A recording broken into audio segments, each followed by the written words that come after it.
welcome back to RVing for Good with Delbert and Linda Schrock. I'm Dave Dufour, and we are talking about how the trip to Camp Ithiel with our two SOOP volunteers, Delbert and Linda, has sort of come to an end at this point. And of course, you're kind of looking forward possibly to another adventure as SOOP volunteers maybe in the future. But this one's sort of coming to an end. And we're kind of recapping and talking about how the activity went. We have a little video of somebody who's either getting her exercise or is very happy that you're leaving because she's doing cartwheels and stuff. So tell us what this is all about here. Can tell us, and then we'll look at it. Alrighty, okay. SOOP people have a lot of fun together, and one of the SOOPers had seen Karen, Mike's wife, do a cartwheel when she didn't know anyone was looking, but none of the rest of us had seen it. So we kept teasing her about would she do these cartwheels for us, and Delbert even promised to blow the air horns on the truck for her if she did them. I see. So as we were getting ready to pull out, she came prepared to do her cartwheels, and she did multiple cartwheels. Then that's why Delbert had to go ahead and let her rip on the way out of town. Let's see what we've got here. Okay, again. There we go. Absolutely. She looks slightly embarrassed about that, but that's anything for the air horns, apparently. You spent 6 weeks in an RV, and we know that a lot of folks do full timing out there. But for a volunteer experience like this, and you don't live in an RV full time, but you do more and more traveling.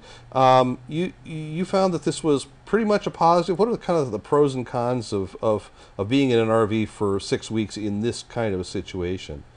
Well, you need to understand that we had talked for a long time about getting an RV, and Delbert was in favor, and I was not going to have an RV. So after living in it for 6 weeks several times, I really enjoy it. And some of the good things about it, you can take more stuff with you when you go. So I could take my sewing machine and things like that. You can get away from the group and have your own privacy. That's right. It's like your own house, even though it's in a different location, it's the same house once you get inside. Yeah, and it is your own house.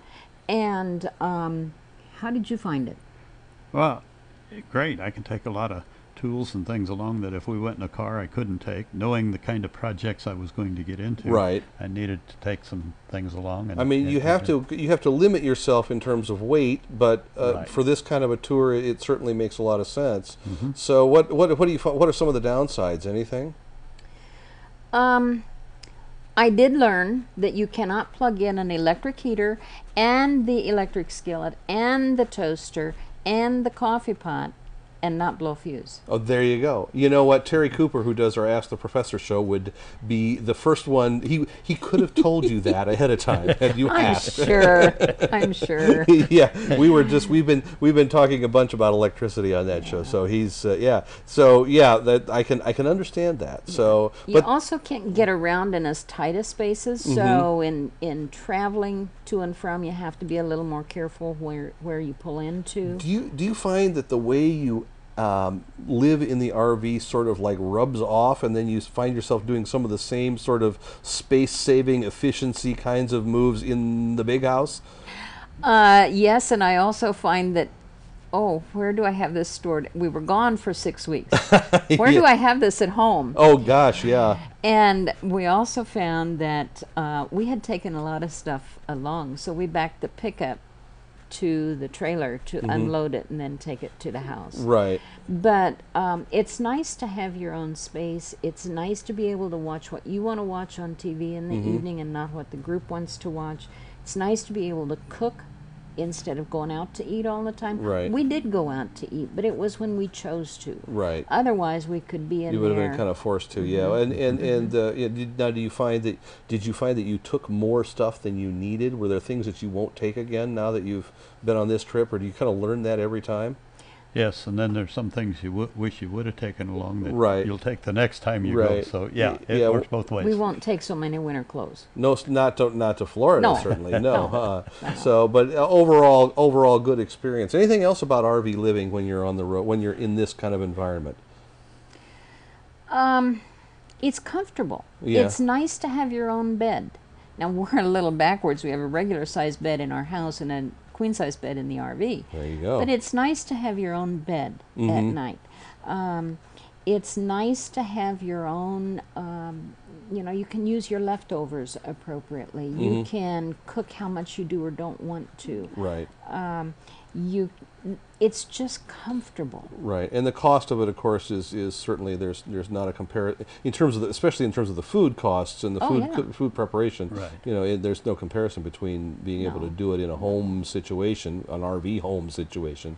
And when we're en route, we often stop at truck stops overnight or at like a Walmart parking lot if they permit it or something like that, and it's just nice to be able to go back and sleep well when you're down. That's right, and of course, you know, a lot of the Walmarts or maybe most of them allow that overnight parking as long as you're out of there before the store is open in the morning and that kind of thing. So that's certainly an advantage. Yeah, and if you park out at the far end of the lot so you don't interfere with the customers coming or going, that kind of thing. Yeah. But yeah, it's just nice to have your house with you. You carry stuff along. Yeah, it's perfect. It's perfect. Well, it sounds like it was a great trip. We're going to talk a little bit about what your plans are for the future, and we'll do that in our next segment of RVing for Good.